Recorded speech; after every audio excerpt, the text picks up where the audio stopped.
Hey guys, welcome back to my channel for another pregnancy update. It has been a minute since I posted one of these. I actually had one filmed at around 30 weeks and somewhere in this pregnancy brain of mine I actually deleted half the footage. So I'm back with another pregnancy update. It has been a very long time since I've done one. I'm currently 34 weeks and 1 day pregnant, which is more pregnant than I've ever been by 2 and a bit weeks.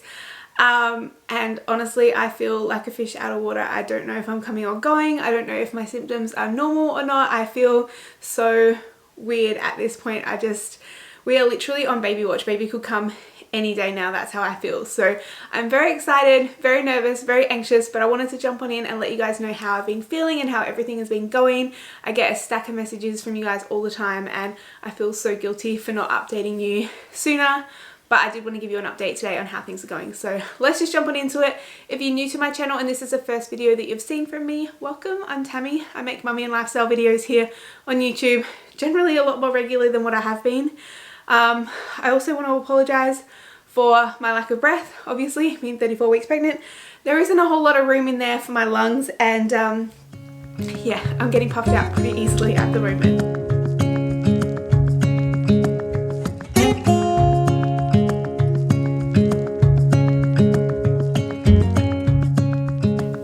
To start off with today, I thought I would talk to you guys about my pregnancy symptoms.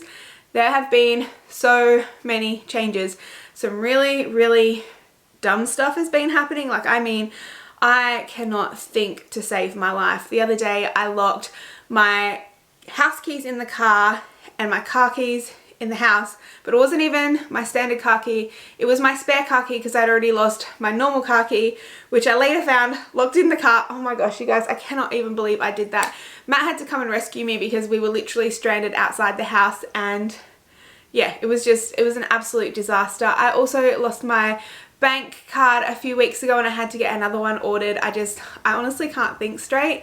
I've also went to cook nachos a couple of weeks ago, and because I've been so emotional lately, Matt didn't say anything and I put a plate of chips and cheese in the oven, even though I had all of the ingredients like the onions and the peppers and chicken and everything chopped up on the side ready to go on there with the cheese so it could all get heated up together. I put them in the oven and then I pulled them out and I literally burst into tears. I was so mad at myself and so disappointed. Matt was laughing, which made the thing even worse, and I just felt like such a fail.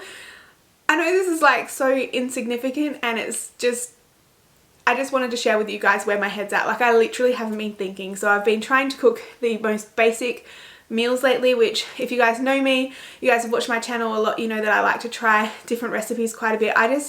I can't think straight, so I haven't been trying anything new. We've just literally been eating sort of the same thing over and over again. Anything super basic, just like meat and salad or something where I literally don't even have to think. I haven't even been buying salad ingredients. I've been buying salad kits so that I don't forget anything. It's been that bad. And again, with the whole emotional thing, oh my goodness, I don't think I've ever been this emotional in my entire life. I don't know what's going on with me. I've been crying over everything. The other day I got my hair done and I literally cried for 8 hours straight. Like, granted, it was a terrible haircut and I had to go back and get it fixed the next day. It cost double what I normally pay and it was horrendous in so many ways.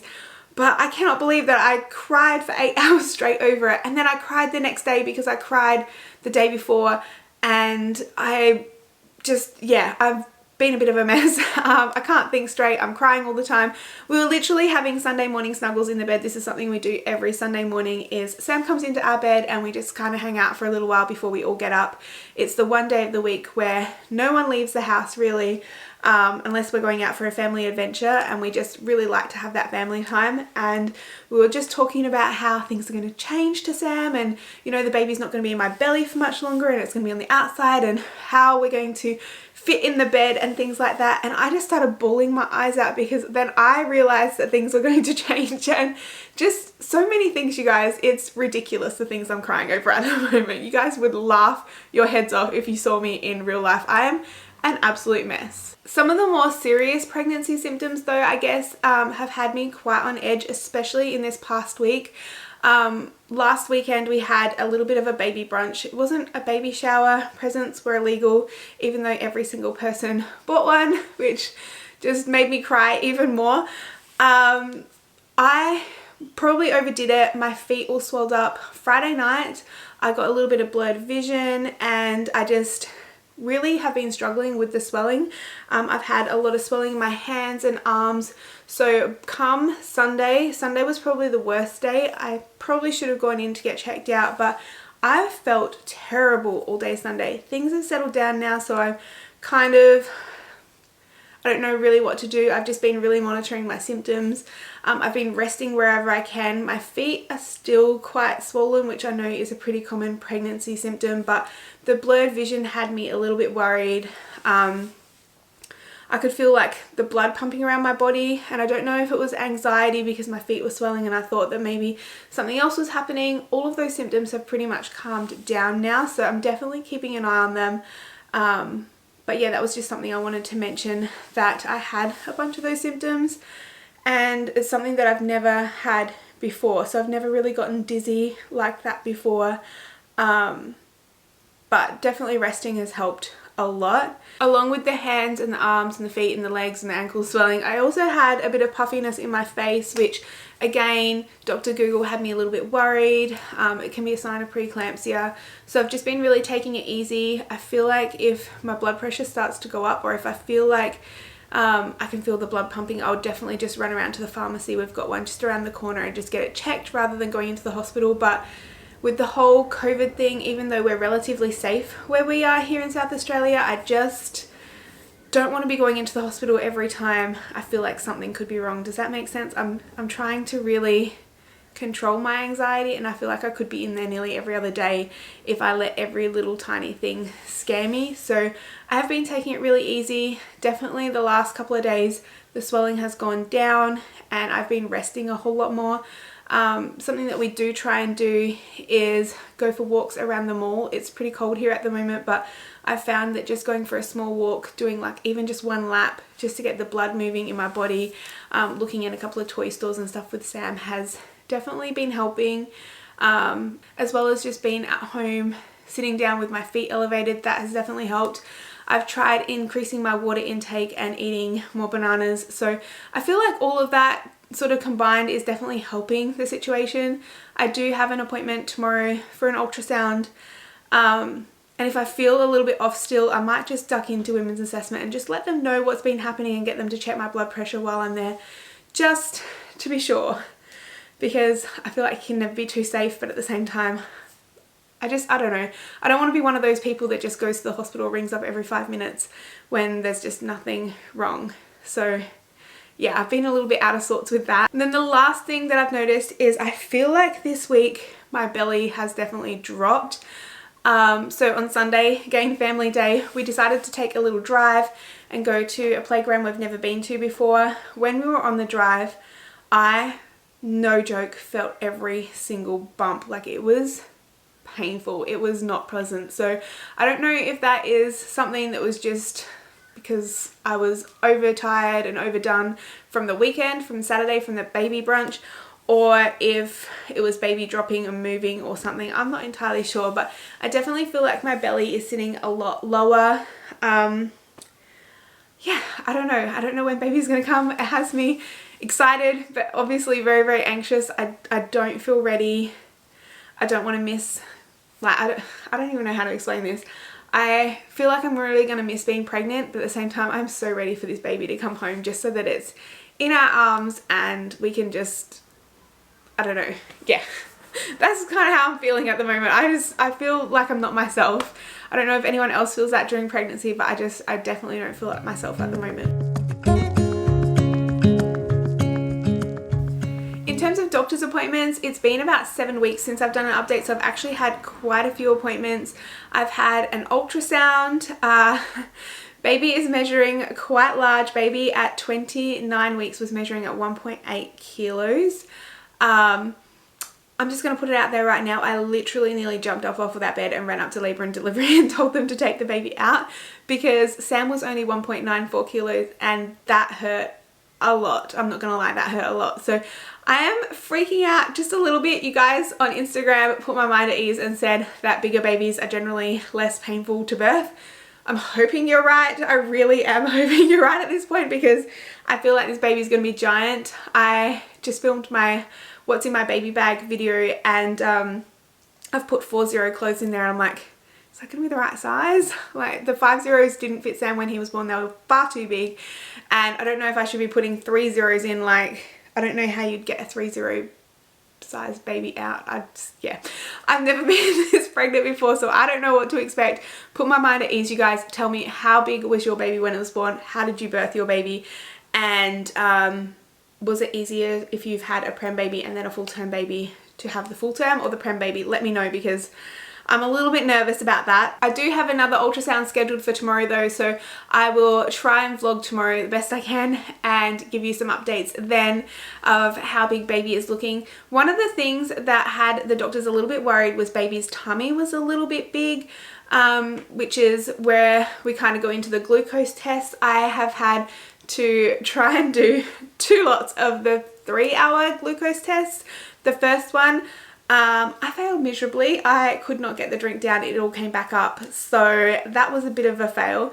The second one, I passed the holding. In fact, I passed the holding for both of those tests. So when you fast overnight, I passed both of those completely. I failed the 1-hour test, which she said was very common, that not a lot of people do pass that test, which is why they don't offer it here anymore. But then I passed the 2-hour or the 3-hour test. So I'm not really sure what to take from that. I don't know if that's happened to you guys. Again, let me know in the comments what you guys have experienced with the glucose test. She put me on a gestational diabetes diet. They wanted me to go and see somebody to do the finger testing thing, but I'm figuring that if I'm going to pass the 2-hour one all the time, there's probably not much point. The same thing happened when I was pregnant with Sam. I failed the 1-hour test, but I passed the 2-hour test, and then for the week before Sam was born, every time I did the test I was completely fine. So I don't know what to take from that. I've just changed my diet up. I've cut out a lot of sugars, and I've just been drinking a lot more water. So yeah, I'm not entirely sure what to do with that bit of information. So if you've been in that same situation, let me know what you've done. I don't really fancy pricking my finger every day for a couple of weeks after I've eaten. I know I probably should be, but I've just changed up my diet to the recommended gestational diabetes diet, and I just thought I'd go with that for now. But other than that, everything is looking pretty good. I haven't seen my doctor since I had that scare over the weekend with my blood pressure and with the swelling. But I am going to be at the hospital tomorrow, so I'm going to just duck in and check with them and just make sure everything's all right. Just get them to check my blood pressure while I'm there. Those sorts of things are incredibly hard to do with Sam, because technically he's not really allowed at the hospital at the moment, and I don't have anyone to really have him while I'm there. So I've just been really trying to pay more attention to my body and listen to what it needs and rest when I need to rest. That has probably been the biggest thing that I've taken out of it, while still trying to move at the same time, so I'm not completely bedbound. And just, yeah, like I said, changing up my diet a little bit just to make sure I'm cutting out as many of those sugars as I can, because I probably was eating a little bit too much. The last thing I really wanted to talk to you guys about today was my birth plan. It's something that I have been thinking a lot about lately. Given the births that we've had in the past, both prem birth and stillbirth, I wanted to try and take the best of both of those and work out what I wanted for this birth. I have no idea what to expect, honestly. At the end of the day, my main goal is to get baby out safely for both baby and myself. So if that means having to have a C-section, which I hope, really, really hope it doesn't, then that is fine. It is what it is. I'm actually terrified of having a C-section. I've been having really bad dreams about it lately. I don't know what it is. The idea of being operated on while I'm awake freaks me out to the point where, like, I've been having nightmares. So if you've had a C-section, let me know how that's gone for you. Ideally, I'd love to have a vaginal birth again. and with minimal intervention. That is pretty much my main goal. The things that I took from both births were when Sam was born, I had an entire audience in the room with me. I had probably 10 to a dozen doctors and nurses and midwives. Obviously he was prem, that's what they do. I had to have a set of doctors for Sam and a set of doctors for myself. But it was not ideal. I'm not the kind of person that wants an audience, especially at that point in time. Whereas with Jackson, when he was born, it was literally just Matt and I in the room, and then after he was born we called the midwife in, and that was beautiful. It was the most, I wouldn't say perfect, but I guess perfect way to welcome him given the circumstances. And I'm gonna cry again because I'm a hormonal mess. Given the circumstances, I would not have wanted it any other way. And so when I was talking to Matt about my plan for this birth, that was something that I told him that I really wanted, was if we could have minimal people in the room, that would be ideal. And for him to tell them to shut the hell up, because when Sam was born there was just so much chatter, and I feel like all I wanted to do was concentrate on what my body was telling me to do, and I couldn't because people just wouldn't be quiet. So just having a quiet space with minimal intervention and minimal people, that would be ideal. Obviously things happen, things change, it is what it is. This is just what I would really like. I'm not opposed to having an epidural. In fact, when Sam was born, I was begging them the entire way up to the labour and delivery floor for the epidural, which they denied me because baby was coming too quick and I was already crowning. So possibly an epidural. I know that I don't want, I don't even know how to say it. Is it blah blah blah, can't even talk. And what is it when they cut you? I don't want to be cut because I know that tearing heals quicker and better. So I know that I don't want that. But other than that, I think that's pretty much it. I've got a list of things that I want Matt to do for me, possibly.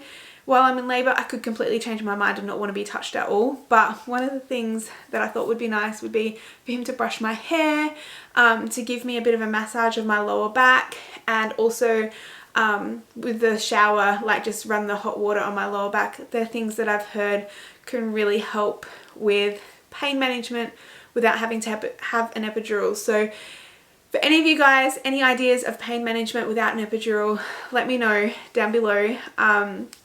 But yeah, that's ideally how I would like to give birth. Again, like I said, this could all go out the window. I have no idea what to expect. I've never had a full-term baby before, but that's just some things that I've been thinking about lately and taking into consideration. That's pretty much it for this update. I hope you guys enjoyed it. Like I said before, I'm so sorry that it took me so long to get this to you.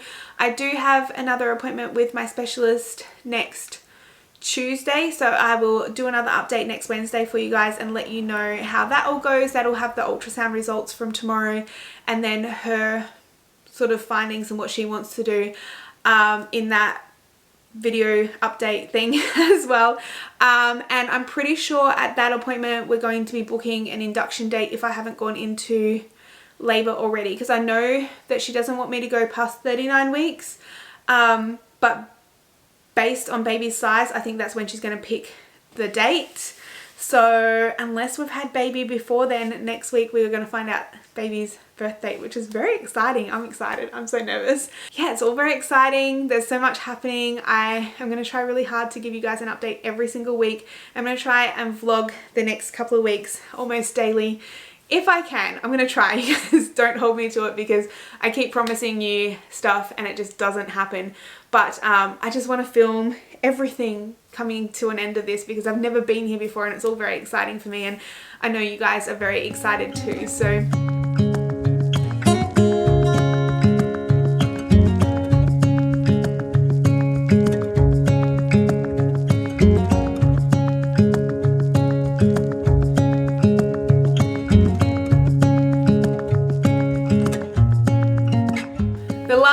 I swear before I go is I wanted to say a very, very special thankful to one of our beautiful subscribers, Trish from the US.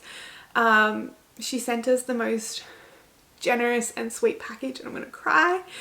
for both of the kids, and I just wanted to say thank you so much. You really didn't have to, but it meant so much to us, and I just wanted to personally say thank you before I finish this video today, because I know you're going to watch this, and yeah, I'm so thankful. I'm going to cry. I'm going to go now because I am going to start crying. The waterworks are definitely starting. And I don't know if they're ever going to stop. So I'll leave this video here. I just wanted to say a very special thank you. It meant the world to us, and it was the most generous and beautiful gift. So on that note, I will see you guys in our next video, which will probably be out either tomorrow or the next day. I'm going to try really hard to get videos out either daily or every other day now until baby is born. So definitely, if you're not subscribed, make sure you subscribe so you don't miss out on any updates and videos. Give this video a thumbs up if you liked it. Let me know in the comments down below your experiences with the things that we talked about earlier on. And yeah, I'll see you guys in our next video. Thanks for watching. Bye guys.